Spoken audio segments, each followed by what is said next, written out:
इसका भी मैं धन्यवाद करता हूँ। कुछ ऐसी चीजें हैं जो मैं आप लोगों के बीच में कहना चाहता हूँ।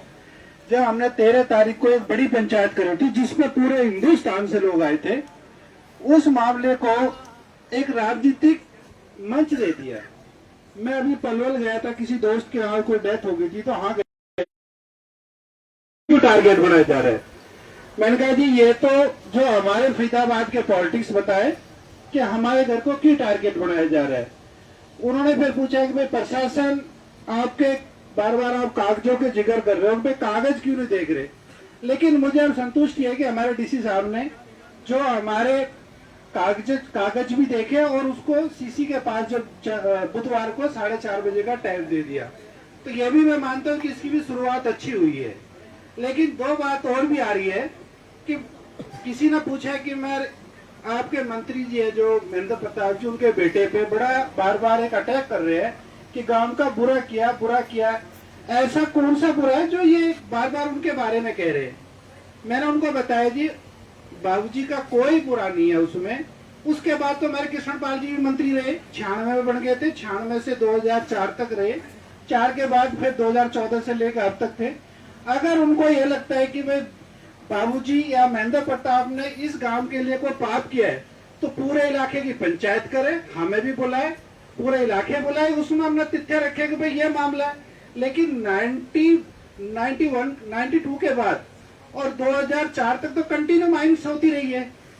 उस बारे में अगर ये लग रहा था कि भाई इन्होंने पाप किया है तो उसको बताना चाहिए। और मुझे कोई, मैं भी सोनीपत भी गया था, नोएडा भी गया था, मेरठ भी गया, सब लोग इस बारे में मेरे से क्वेश्चन किया। तो मैंने आज इसलिए आपके बीच में ये कहना चाह रहा हूँ कि उनको यह लग रहा है कि भाई इस गांव के लिए कोई पाप किया तो पता है कि नहीं। एक विधायक है जो हमारे जो बड़कल के हैं, मैंने कभी किसी पंचायत में जाते हुए नहीं देखा। वो भी हमारी पंचायत को राजनीतिक मंच देता है तेरे को, और वो हमारे गांव और हमारे घर हमारी बहन बेटियों के साथ जो बदतमीजी, उसके लिए पूरा देश चल गया, 36 बिरादरी चल गई। कोई मंच के लिए नहीं आया कि भाई को राजनीतिक मंच है। लेकिन इस बार को जो हमारा जो पीड़ा है उसको राजनीतिक मंच बना देते हैं। भाई हमें तो देखो आपके सामने सारी बिल्डिंगें टूटी पड़ी है, सारा टूटा पड़ा है। विजय भाई का तो मैं इतना बड़ा धन्यवाद करता हूं कि इस वक्त में इस परिवार के साथ तो खड़े ही, पूरे गांव के साथ खड़ा है। जिन लोगों को इस घर में खाना भी खाया, सम्मान भी दिया, उन लोगों को सपोर्ट भी करी, उन लोगों ने हमें यह भी नहीं पूछा कि तुम मरे हो कि जिंदे हो, कहाँ रह रहे हो। ऐसे लोगों को हम क्या आश्वासन मान लें उन लोगों को। लेकिन जिन लोगों ने हमारे साथ 36 बिरादरी, पूरा देश हमारे साथ खड़ा है, उन लोगों के बीच में मैं सबको प्रणाम करता हूं और सबको धन्यवाद करता हूं। और हमेशा हमारे साथ रहना। इस जब भी कोई बुरा वक्त आए तो हाथ खड़े होकर कह दो भाई हम तुम्हारे साथ हैं।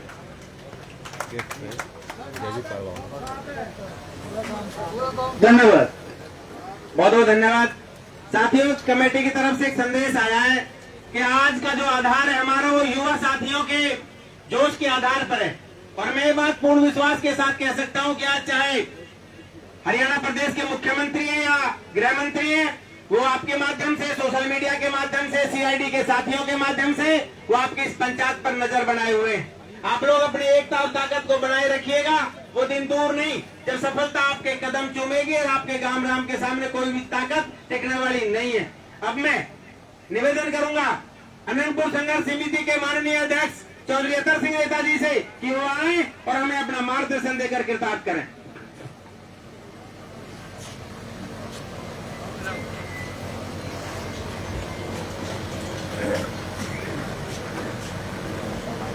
आदरणीय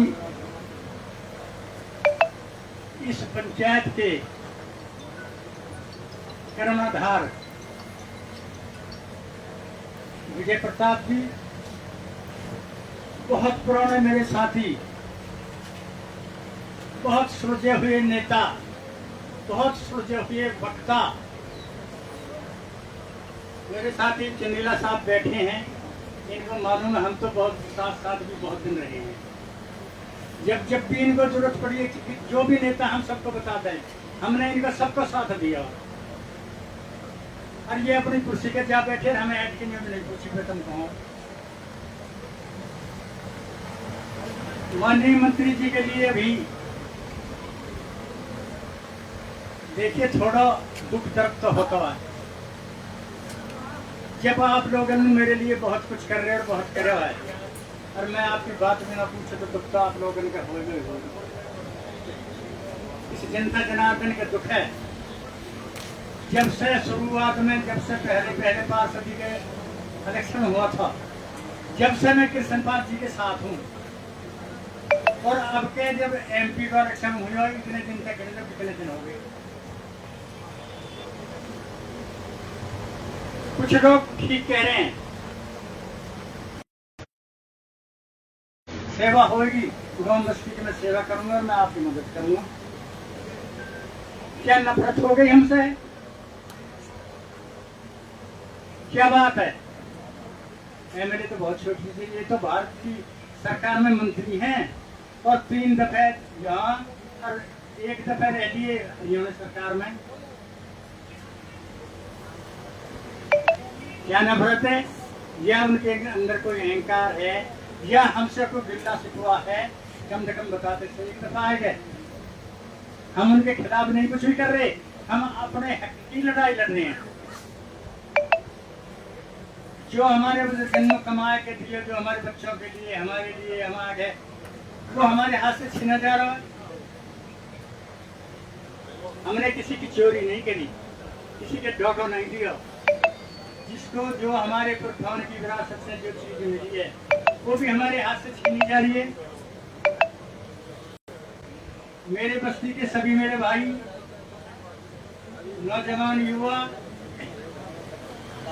दूर तक खड़े हैं। आज मुझे देख के बड़ी खुशी हो रही है, ये महसूस हो रहा है भाई शायद है ये कुछ जागृति में की तरफ आ गए हैं। जो इनके अंदर आज जोश है, जो जोश की लहर है, उनके मैं ये महसूस करूंगी ये अपने हक की लड़ाई लड़ेंगे और अपना हक लेकर रहेंगे, किसी को भी नहीं रहेंगे।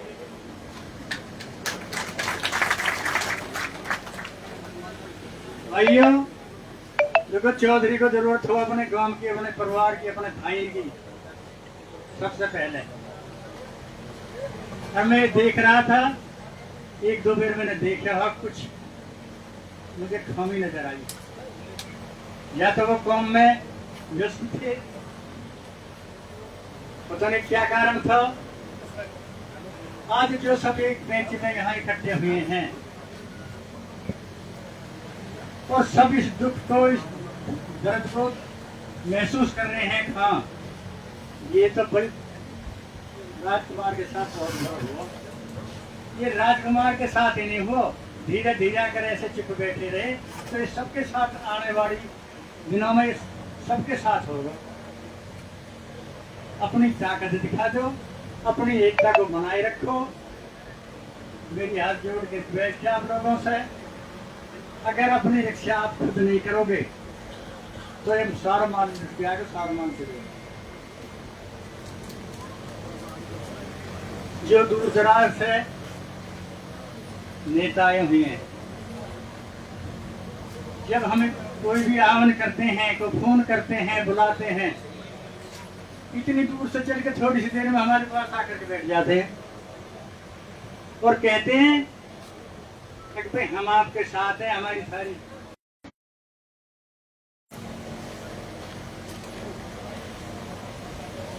इन लोगों को विश्वास है। हमने उस दिन 13 तारीख को जब बहुत महापंचायत हुई थी बड़ी, उसमें भी सारे प्रदेशन के लोग यहाँ आए और आज चुनीला साहब तो हमारा एक मिनट में जब भी हम कहें जब भी हमारा साथ देते रहते हैं। भाइयों नौजवानों, जैसे भी मैंने अपना हाथ उठाए थे, हम यूं हो जाएगी, हम सब साथ हैं, सब साथ। इसी हौसले के साथ आप खड़े रहो। आपकी तरफ कोई देख नहीं सकेगा नजर उठा के। और आपको साथ मिला तो ये नौजवान को, तो मेरे गांव के मेरे भाई गुजरात मेरे साथी आप लोगों के साथ सबसे पहले खून बहाने के लिए तैयार रहेंगे, क्योंकि ये एकता बहुत जरूरी है। हम किसी की आलोचना नहीं कर रहे, किसी को धन मारने के लिए एकता नहीं बना रहे, किसी की अदावट करने के लिए एकता नहीं बना रहे। हम अपने गांव की प्रॉपर्टी, अपने बच्चों के भविष्य के लिए लड़ाई लड़ रहे हैं। अरे बेरोजगार हो गए, सब कुछ हमारा छीनने को जा रहे हैं, सब कुछ छिन गया। चंदीला साहब हम सीएसी कमेटी से खुद मिल लिए जाकर के। जब हम जाकर के मिले तो पहले तो सारा प्रशासन गैल था सूरजकुंड राजहंस होटल में। वो यूं कह के हमसे निकल गया, अभी बताता हूँ। बैठे रहे हम 2 घंटा 2.5 घंटा बैठे रहे। जब वो निकल के आया, खड़े हो गए, कहा जो हम पेश हो गए। मैंने यही बात कही थी, मैंने सर हमें ये बताओ, यूं कहते हैं कि जो अवैध कब्जे अवैध कब्जे को हटा दो। हमारे अवैध कब्जे कैसे हैं? ये तो हमारी अपनी जायदाद है, ये तो हमारी पर्सनल जायदाद है। हम तो पैदा ही यहाँ हुए हैं, जब हमारे पास जमीन है ही नहीं। एग्रीकल्चर तो पहाड़ में तो बसते ही, और पहाड़ी छोड़ पहुंच जाते। हम पशुपालक हैं, गरीब किसान हैं, पशुओं के पीछे हमारा गुजारा है। अच्छा, तो अपनी प्रॉपर्टी के अपनी जो मालिकाना हक है, आज तक मुझे तो किसी ने दिया ही नहीं। भाई अपने दस्तावेज पेश कर दो। हम बड़े खुशी हुए, दस्तावेज तो हमारे पास सारे हैं। इसको पहुंचा देना, डीएफओ के पास पहुंचा देना, डीसी साहब के पहुंचा देना। मैंने फिर डीसी साहब की भी थोड़ी तैयारी, मगर डीसी साहब तो किसान आदमी हैं, ये तो हमारी पुकार सुनेंगे, जरूर सुनेंगे, तो बहुत अच्छे आदमी हैं। डीसी मुस्कुराया, हमें बड़ी खुशी हुई। मैं शायद अब तो कुछ आफत हमारे ऊपर से चली गई हो। इतने मैं अपनी टीम को इकट्ठी करके कह रहा था, भाई जो तुम्हारे पास दस्तावेज हैं उनको इकट्ठे करके आ जाओ, जो कमी है मैं बता दूंगा कि क्या क्या चीज चाहिए। इतनी देर में तो हमारे पास मैसेज आ रही है, वो तो वहां पहुंचे राजकुमार के घर पे, और जा करके इस तरह से कह दिया करें, ये तो गलत है। जो बचरे इनको भी तोड़ो, इसे मड़के उठा के फेंक दो, और इधर को तकिया गाँव में तो यहाँ से झाँक के देखो। अरे गरीब गरीब कह रहे, गरीब को हाँ, ये तो गरीब नहीं है।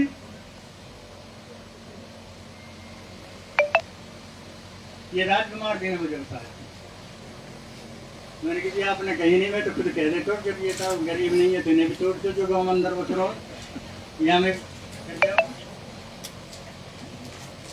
अब फिर कुछ हमारे अधिवक्ता फरीदाबाद के,